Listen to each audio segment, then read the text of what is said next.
La moelle épinière fait partie du système nerveux central. Elle est contenue dans le rachis vertébral, donc elle est entourée par les vertèbres. On voit ici la partie dorsale, postérieure, et la partie ventrale, antérieure.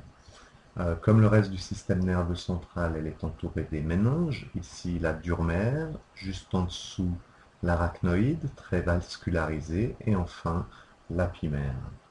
Contrairement à la situation dans le céphale, dans la moelle épinière, la matière grise, c'est-à-dire les corps cellulaires des neurones, sont situés au centre, et la matière blanche, les axones, à l'extérieur. On voit que des nerfs se connectent à la moelle épinière.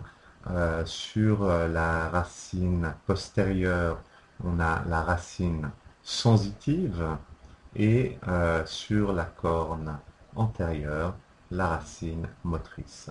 On voit que la racine sensitive passe par un ganglion, le ganglion spinal. Et ici, on voit la naissance du nerf spinal.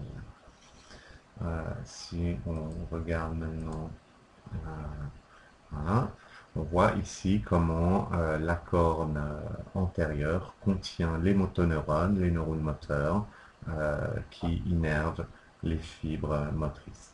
Les fibres sensitives, elles, provenant par exemple des récepteurs sensoriels de la peau, euh, atteignent la moelle épinière par la racine postérieure, la racine dorsale. Donc la racine dorsale est uniquement sensorielle, sensitive.